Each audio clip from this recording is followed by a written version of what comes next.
I would like to introduce you to a great leader. Anu Chu is the CEO of Pukka Herbs. She has an experience in leading businesses to create value, a long-lasting and impact-driven leader. She's also a non-executive in boards and a woman entrepreneur mentor.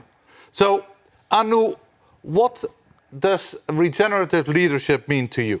I'll start with Pukka because Pukka is all about, it's an entire business on a mission to create happier, healthier lives through the power of organic plants.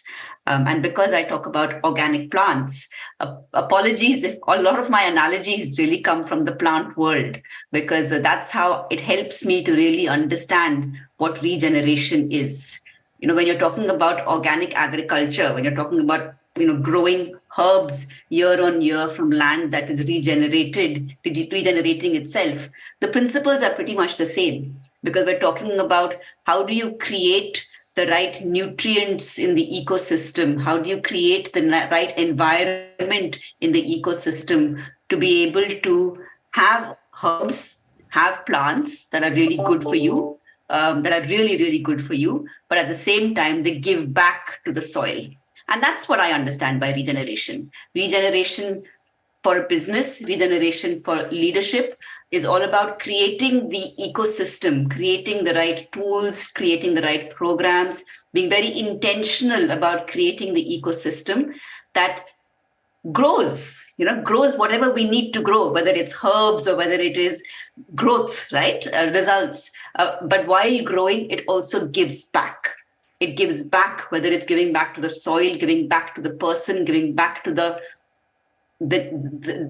network of suppliers to employees to consumers. And that helps me to understand regeneration. It also helps me to understand my role as a leader and how is it that I can create those right programs, tools, systems, ecosystem, such that people bring their whole selves to life. You are very much driven as a person, but maybe you can tell us a little bit how your personal life is in this, how you are intrinsically driven by this. But I think as you give and as you give more and more, you realize that one, you have the power to give, and it's very rewarding.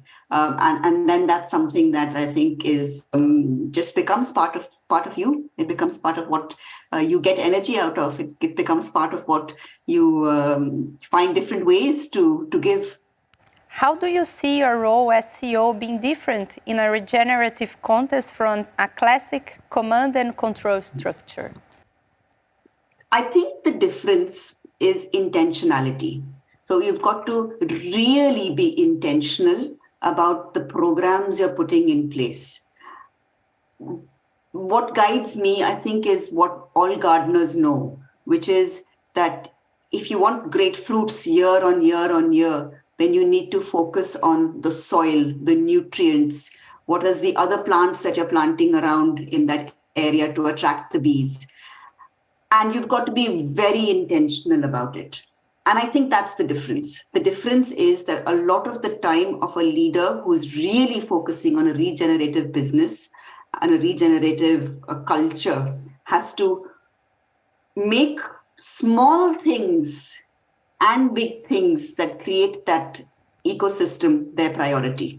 A regenerative leader on their own can have only limited impact. So what kind of people are the most useful to pick and have around you to strengthen that regenerative culture? So I'm lucky to be part of the B Corp community.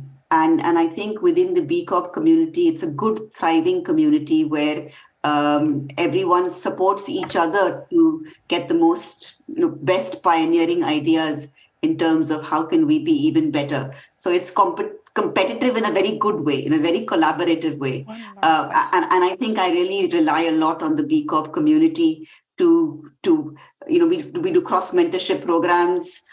We talk to each other, even as CEOs, we pick the phone and say, wow, I had that situation happen. How did you deal with it? So I rely personally a lot on the B Corp community to help me, but also to just help each other to spread best practices, to understand what is best practices.